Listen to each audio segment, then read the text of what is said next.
Buenas tardes, tutora. Mi nombre es Karen Bastilla y junto con mis compañeras pertenecemos al programa de Administración de Empresa, al grupo 82 de Contratación Pública y Privada. A continuación vamos a dar respuesta a cada uno de los puntos dados para esta tarea 4. Voy a dar inicio con los tipos de contratos privados. Dentro de los contratos privados encontramos los contratos civiles, comerciales y los laborales. Los contratos civiles son un acto jurídico privado y voluntario donde dos o más partes de mutuo acuerdo adquieren una serie de obligaciones que a su vez generan derechos. Estos se encuentran regulados en el artículo 1495 del Código Civil. Dentro de estos contratos civiles encontramos en el artículo 1496 el contrato unilateral y bilateral, en el artículo 1497 el contrato gratuito y oneroso, en el artículo 1498 el contrato conmutativo y aleatorio, en el artículo 1499 el contrato principal y accesorio y en el artículo 1500 el contrato real, solemne y contextual. Algunos ejemplos de estos contratos son el contrato de compra-venta, el de permuta, contrato de cesión de derechos, contrato de arrendamiento, de mandato e hipoteca. En los contratos comerciales, estos contratos son el tipo de acuerdo entre personas físicas o jurídicas que define y regula las relaciones comerciales, es decir, en el que se tiene como objeto un acto comercial, como por ejemplo la venta de un bien o un servicio específico. Dentro de estos tipos de contratos comerciales encontramos los contratos de compra-venta, los contratos de suministro, los contratos de agencia, los contratos de mandato y los contratos de seguro. Continuamos con los contratos laborales. Estos contratos son aquellos por los cuales las personas naturales se les obliga a prestar un servicio personal a otra persona, ya sea natural o jurídica, bajo la continuada dependencia o subordinación de la segunda y mediante una remuneración. Dentro de este tipo de contratos encontramos el contrato a término fijo, el contrato a término indefinido, el contrato de obra o labor, contrato de aprendizaje, contrato temporal, ocasional o accidental y el contrato de prestación de servicios. Cordial saludo, mi nombre es Marly Mendoza. Voy a exponer las consecuencias que se producen por el incumplimiento de los contratos privados. En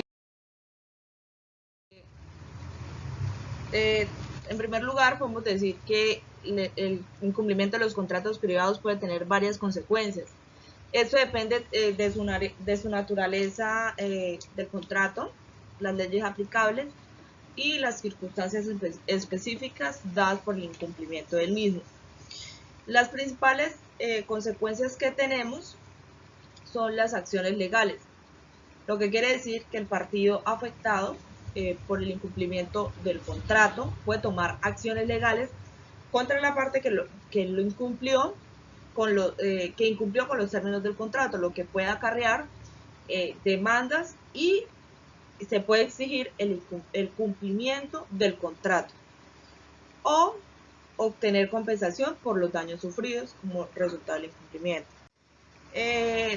Tenemos también la compensación por daños y perjuicios, lo que quiere decir que si se demuestra que el incumplimiento del contrato causó daños financieros, la otra parte tiene que cumplir con el pago de estos daños y perjuicios. Por ejemplo, si una empresa X no entrega productos según lo acordado en un contrato de compra-venta, puede hacerse responsable de compensar a la otra parte por las pérdidas financieras incurridas a la falta de la entrega. Tenemos también la rescisión del contrato, lo que quiere decir que si se incumple un contrato, esto puede dar lugar a la rescisión del mismo. ¿Qué quiere decir? Que este contrato queda anulado y las partes quedan liberadas de sus obligaciones bajo el mismo. Un ejemplo es si un contratista incumple un contrato de construcción, de una obra de construcción, el propietario de la obra puede rescindir a este contrato y contratar otra persona, otro contratista, para completar el trabajo y recuperar los costos adicionales incurridos. También tenemos los intereses y costos legales. Esta es otra consecuencia. ¿Qué acarrea esto? Que si la parte que incumple el contrato puede estar obligada a pagar intereses sobre la cantidad adeudada. Por ejemplo, si una parte no paga una factura, según lo acordado en un contrato de servicio, puede estar obligada a pagar intereses adicionales sobre la cantidad adeudada por cada día de retraso. Cordial saludo, mi nombre es Dani Yesenia Uzcategui Tovar, estudiante de la UNAD. Hoy vamos a ver diferencia entre lucro cesante y daño emergente. El daño emergente consiste en función de lo regulado en el artículo 1106 del Código Civil, en el valor de la pérdida que se haya sufrido. Por ejemplo, si se ha dañado un bien de tu propiedad, el importe de la alienación sería equivalente al coste de la reposición. ¿Qué es? Es una pérdida patrimonial sufrida con la siguiente que sufre de la empresa. Se requiere un desembolso si lo quieres recuperar aquello que se ha perdido. Ejemplo, en un incendio sufrido por una empresa contratista de suministro del municipio, el daño emergente sería el coste de reponer el mobiliario de las instalaciones físicas y artículos usados para la actividad, incluyendo la recepción general del lugar y demás daños materiales sufridos. A diferencia del lucro cesante, puede definirse como pérdida patrimonial, puesto que se deja de obtener una ganancia como consecuencia de un cumplimiento de un contrato, un acto ilícito o perjuicio que ocasione un tercero. ¿Qué es?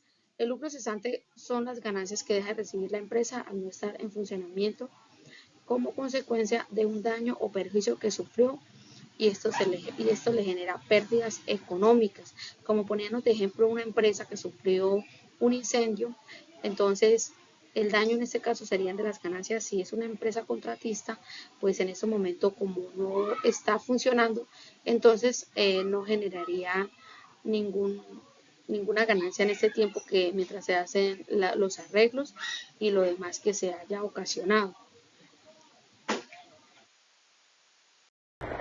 Buen día, mi nombre es Carolina Chinchilla López.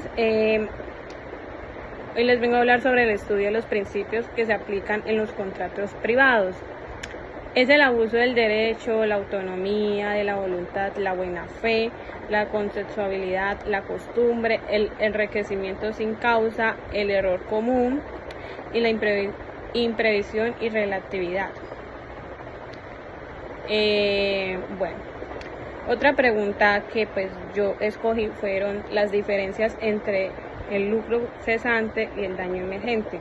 Si bien no hay establecida una definición estándar para el lucro cesante, este se puede definir como aquel daño de carácter patrimonial consiste en la ganancia que se deja de obtener como consecuencia de un evento, ya sea un incumplimiento contractual, una acción ilícita o daños causados a los bienes o patrimonios del perjudiciado. En el ámbito del seguro se refiere principalmente a los beneficios o ganancias de una empresa o una persona física, dejando percibir como consecuencia los daños causados en sus bienes.